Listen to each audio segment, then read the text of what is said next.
আসসালামু আলাইকুম দেশবাসী। আজকে আপনাদের সামনে খুব গুরুত্বপূর্ণ এবং মর্মাহত একটি বিষয় নিয়ে কথা বলতে আসছি। আমি কথা বলতে পারতেছি না, অসুস্থ। তারপরেও যদি কিছু না বলি তাহলে আপনারা হয়তো আমাকে সন্দেহ করতে পারেন।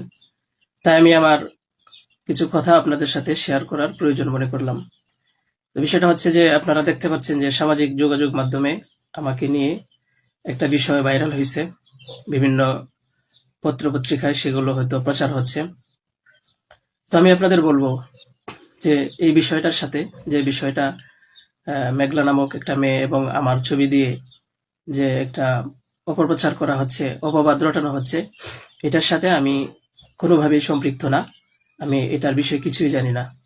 আমি যদি বলি তাহলে বলবো যে এই মেয়েটা আমাদের এখানে পড়াশোনা করেছে, গত বছর পড়েছে এবং এর আগের বছরও পড়েছে। তো এর আগের বছর পূর্ণ বছর পড়াশোনা করার পরে সে আমাদের মাদ্রাসা থেকে চলে যায়। তো পরবর্তী বছর যখন মাদ্রাসা শুরু হলো তখন আমরা খোঁজ নিয়ে জানতে পারলাম যে কে কে আসে নাই। তো যারা যারা আসছে না তাদের মধ্যে সেও একজন ছিল, যে সে এখান থেকে চলে গেছে অন্য কোথাও। তো খবর নিয়ে জানতে পারলাম সে ঢাকা চলে গেছে, তার বাবা মার সাথে থাকে।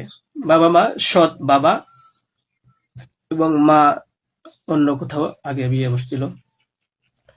তো বর্তমান যে বাবা আছে মেঘলা, তার মেয়ে না, বরং আগের বাবার মেয়ে সে। তো সে যখন ঢাকায় চলে গেল আমরা শুনলাম, তখন আমরা কিছু বলি নাই, ঠিক আছে, ঢাকায় তো পড়াশোনা বেশি হয়, তাহলে পড়ুক। আমরা আমাদের ক্লাস শুরু করে দিলাম। কিছুদিন যাওয়ার পরে দেখলাম আবার এই মেয়েটা আমাদের মাদ্রাসায় আসছে।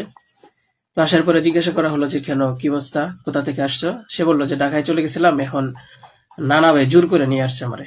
আমি আসতে চাইছিলাম না, আমাকে জোর করে নিয়ে আসছে নানা ভাই। দেশবাসী, আমি আপনাদের সাথে শুধু এই কথাটাই বলতে চাই যে যে মেয়েটা এখানে আসতে চাইছিল না, চাচ্ছিল না, তাকে কেন জোর করে আনা হলো? তাকে জোর করে আনার পিছনে কি কারণ ছিল বা তার কি স্বার্থ ছিল? পরবর্তীতে আমরা এটাও জানতে পারি যে এই মেয়েটা তার এই নানার সাথে রাতের বেলা ঘুমায়। সে নিজেই বলছে। কেন বলছে? যখন আমরা জিজ্ঞাসা করলাম যে তুমি হিজাব পরো না, অন্য মেয়েরা হিজাব পরে, তুমি বুরকা পরো না, অন্য মেয়েরা বুরকা পরে, কারণ তার চলাফেরা সম্পূর্ণ আলাদা ছিল। আপনারা চাইলে গ্রামে গিয়ে মাদ্রাসার ছাত্রছাত্রী যারা আছে তাদের সাথে কথা বলে দেখতে পারেন যে সে সম্পূর্ণ আলাদা ছিল। তার কোনো কিছুই আমাদের কমনের ভিতরে ছিল না, আমরা তাকে কন্ট্রোল করতে পারতেছিলাম না। তো সে এইভাবে কিছুদিন থাকার পরে আমরা ভাবলাম যে হয়তো তাকে আমরা রাখতে পারবো না, কারণ আমরা তাকে কন্ট্রোল করতে পারছি না। হয়তো মেয়েটা